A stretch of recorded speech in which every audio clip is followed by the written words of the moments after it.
کیا آپ جانتے ہیں رمضان میں ایک ایسی رات آتی ہے جس میں صرف چند گھنٹوں کی عبادت انسان کو 83 سال کی عبادت کا اجر دلا سکتی ہے۔ یہ وہ عظیم رات ہے جسے لیلۃ القدر کہا جاتا ہے، وہ رات جس کا ذکر سورہ دخان میں کیا گیا ہے۔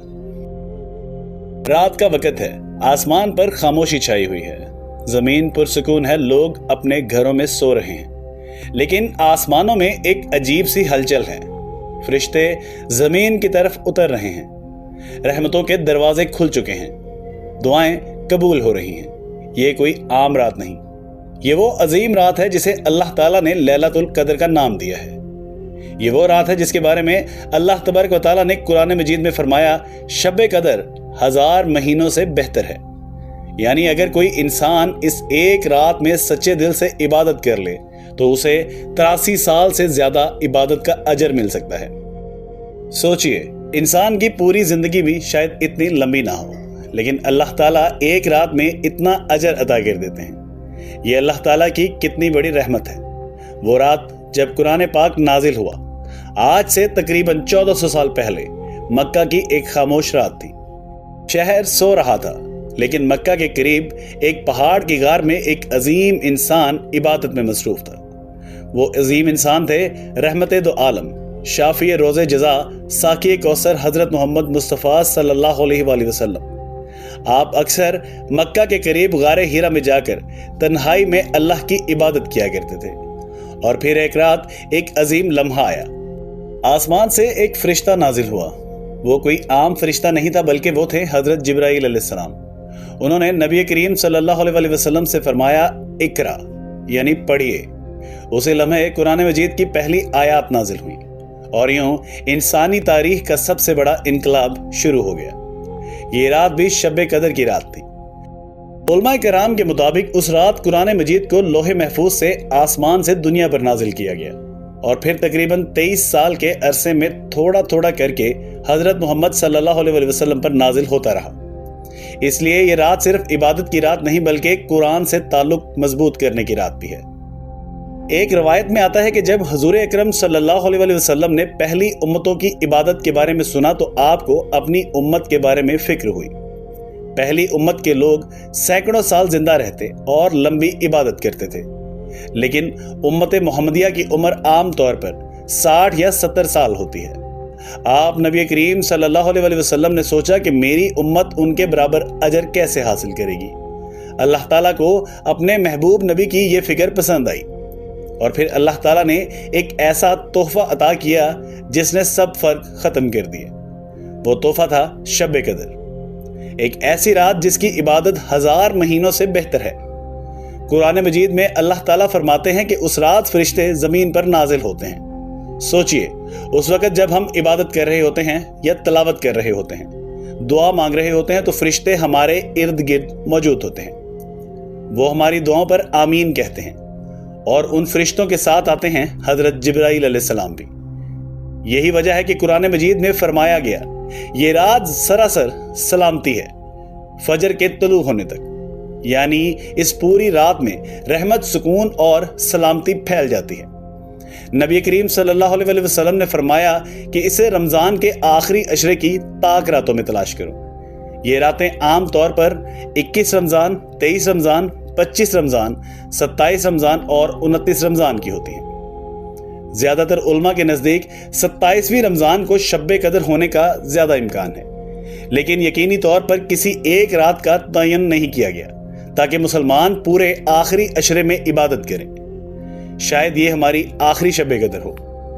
ذرا ایک لمحہ رک کر سوچیں، ہم نے پچھلے سال بھی رمضان دیکھا تھا، لیکن بہت سے لوگ جو پچھلے رمضان میں ہمارے ساتھ تھے وہ آج اس دنیا میں نہیں ہیں۔ شاید یہ رمضان ہمارے لیے بھی آخری رمضان ہو، شاید یہ شب قدر ہماری زندگی کی آخری شب قدر ہو۔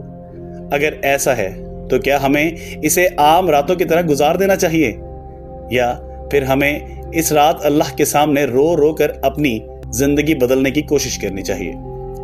اس رات اللہ معاف کرنے کے لیے بہانے ڈھونڈتا ہے۔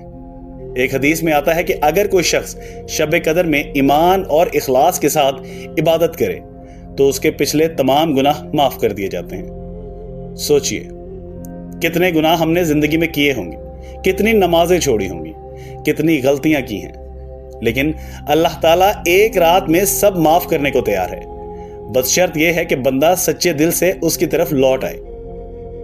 حضرت اما عائشہ رضی اللہ تعالیٰ عنہا فرماتی ہیں، یا رسول اللہ، اگر مجھے شب قدر مل جائے تو میں کیا دعا مانگوں؟ آپ نبی کریم صلی اللہ علیہ وسلم نے فرمایا، یہ دعا پڑھو، اے اللہ تو معاف کرنے والا ہے اور معاف کرنا پسند کرتا ہے، بس مجھے بھی معاف فرما۔ یہ دعا شب قدر کی سب سے خوبصورت دعا ہے۔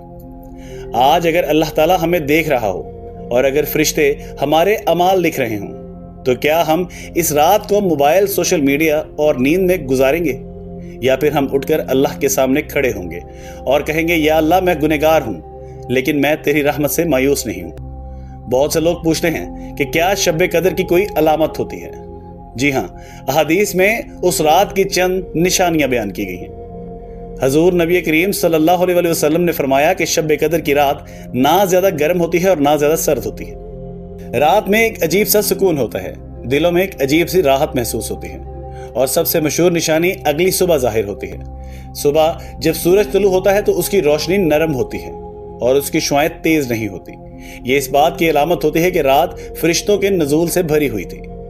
حضور نبی کریم صلی اللہ علیہ وسلم کے صحابہ کو شب قدر کا اتنا شوق تھا کہ وہ رمضان کے آخری عشرے میں تقریباً پوری رات عبادت کرتے تھے۔ ان کے دلوں میں یہ خوف ہوتا تھا کہ کہیں وہ اس عظیم رات کو کھو نہ دیں۔ ایک روایت میں آتا ہے کہ حضرت عمر رضی اللہ تعالیٰ عنہ اور دوسرے صحابہ رمضان کے آخری دنوں میں عبادت میں بہت زیادہ اضافہ کر دیتے تھے۔ ان کے لیے یہ صرف عبادت نہیں تھی بلکہ یہ اللہ سے ملاقات کا لمحہ ہوتا تھا۔ جب رمضان کا آخری عشرہ شروع ہوتا تو حضور نبی کریم صلی اللہ علیہ وسلم کی عبادت کا انداز بدل جاتا تھا۔ حضرت اما عائشہ رضی اللہ تعالیٰ عنہ فرماتی ہیں، جب آخری عشرہ آتا تو نبی کریم صلی اللہ علیہ وسلم اپنی کمر کس لیتے، راتوں کو زندہ کرتے اور اپنے گھر والوں کو بھی جگاتے۔ وہ نبی جن کے اگلے پچھلے گناہ معاف تھے، سوچئے کہ وہ بھی شب قدر کی تلاش میں اتنی عبادت کرتے تھے۔ ایک ایسی رات جو زندگی بدل سکتی ہے، تو ہم گناہ گار لوگوں کو کتنی کوشش کرنی چاہیے۔ زندگی میں کچھ ایسے لمحے ہوتے ہیں جو انسان کی تقدیر بدل دیتے ہیں۔ شب قدر بھی ایک ایسا ہی لمحہ ہے۔ ہو سکتا ہے اسی رات کسی کی دعا قبول ہو جائے، اسی رات کسی کا نصیب بدل جائے، اسی رات کسی کے گناہ معاف ہو جائیں، اسی رات کسی کی تقدیر لکھ دی جائے۔ قرآن مجید میں اللہ تعالیٰ فرماتے ہیں کہ اس بابرکت رات میں سال بھر کے فیصلے لکھے جاتے ہیں۔ سورہ دخان میں شب قدر کے متعلق بہت اہم آیات موجود ہیں، خاص طور پر آیت نمبر 3 اور 4، جس میں اس بابرکت رات کا ذکر کیا گیا ہے، جس میں پہلی آیت کا ترجمہ یوں ہے، بے شک ہم نے اسے ایک بابرکت رات میں نازل کیا، یقیناً ہم لوگوں کو خبردار کرنے والے ہیں۔ دوسری آیت کا ترجمہ اس طرح ہے، اسی رات میں ہر حکمت والے کام کا فیصلہ کر دیا جاتا ہے۔ علماء کے مطابق اس مبارک رات سے مراد لیلۃ القدر ہے۔ اس رات میں اللہ تعالیٰ آنے والے سال کے اہم فیصلے فرشتوں کے حوالے فرماتے ہیں، جیسے رزق، زندگی اور موت، آزمائشیں اور نعمتیں۔ اسی لیے شب قدر کو تقدیر کی رات بھی کہا جاتا ہے، یعنی ممکن ہے آج کی رات ہمارے اگلے سال کی تقدیر لکھی جا رہی ہو، شاید ہماری تقدیر بھی لکھی جا رہی ہو۔ سوچئے، اس وقت جب ہم یہ الفاظ پڑھ رہے ہیں یا سن رہے ہیں، ممکن ہے آسمانوں میں ہماری تقدیر لکھی جا رہی ہو۔ شاید یہ فیصلہ ہو رہا ہو کہ ہم اگلا رمضان دیکھیں گے یا نہیں، ہماری زندگی میں آسانی آئے گی یا نہیں آئے گی، ہماری دعا قبول ہوگی یا نہیں ہوگی۔ اس لیے بزرگان دین کہتے ہیں کہ شب قدر میں سب سے زیادہ دعا کرنی چاہیے۔ اللہ کی رحمت کتنی بڑی ہے۔ کبھی کبھی انسان اپنے گناہوں کی وجہ سے مایوس ہو جاتا ہے، وہ سوچتا ہے کہ شاید اللہ مجھے معاف نہیں کرے گا، لیکن شب قدر ہمیں یہ پیغام دیتی ہے کہ اللہ کی رحمت بہت بڑی ہے۔ نبی کریم صلی اللہ علیہ وسلم نے ارشاد فرمایا، جو شخص شب قدر میں ایمان اور ثواب کی نیت سے قیام کرے، اس کے پچھلے گناہ معاف کر دیے جاتے ہیں۔ سوچئے، صرف ایک رات کی عبادت اور پوری زندگی کے گناہ معاف، یہ اللہ کی رحمت کا کتنا بڑا سمندر ہے۔ شب قدر کو کیسے گزاریں؟ اگر ہم واقعی اس رات سے فائدہ اٹھانا چاہتے ہیں تو ہمیں چند کام ضرور کرنے چاہیے۔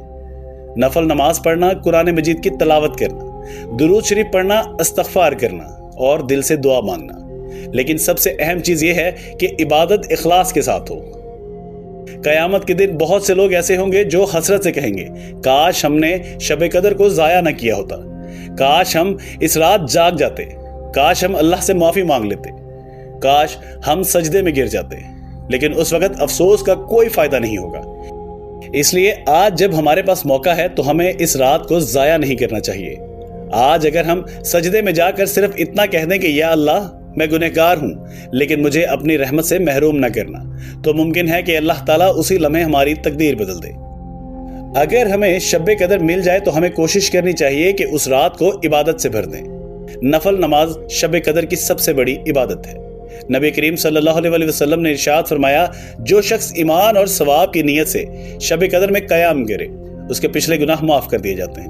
سوچئے، اگر ہم صرف چند رکعت نماز نفل بھی اخلاص کے ساتھ پڑھ لیں تو اللہ تعالیٰ ہمیں معاف کر سکتا ہے۔ شب قدر قرآن مجید کی رات ہے۔ اسی رات قرآن مجید کا نزول شروع ہوا تھا، جب حضرت جبرائیل علیہ السلام پہلی وحی لے کر حضرت محمد مصطفیٰ صلی اللہ علیہ وسلم کے پاس آئے تھے۔ اسی لیے اس رات قرآن مجید کی تلاوت کا اجر بہت زیادہ ہے۔ شب قدر گناہوں سے معافی کی رات ہے۔ ہمیں چاہیے کہ بار بار اللہ تعالیٰ سے معافی مانگیں، استغفر اللہ استغفر اللہ استغفر اللہ۔ ہو سکتا ہے ان الفاظ میں کوئی ایک لفظ اللہ کو پسند آ جائے اور اللہ تعالیٰ ہمیں معاف کر دے۔ نبی کریم صلی اللہ علیہ وسلم پر درود بھیجنا بھی بہت بڑا عمل ہے۔ اس رات درود پڑھنے سے دل میں نور پیدا ہوتا ہے اور دعائیں بھی قبول ہونے لگتی ہیں۔ شب قدر کا مقصد صرف ایک رات عبادت کرنا نہیں بلکہ انسان اپنی زندگی بدلنے کا عہد کرے، گناہوں سے سچی توبہ کرے، اللہ کے قریب ہو جائے۔ یہ رات رحمت، مغفرت اور نجات کی رات ہے۔ اگر آج واقعی شب قدر ہے تو یاد رکھیں، آج کا ایک سجدہ، آج کی ایک دعا اور آج کا ایک آنسو آپ کو اور مجھے سیدھا جنت تک پہنچا سکتا ہے۔ آمین یا رب العالمین۔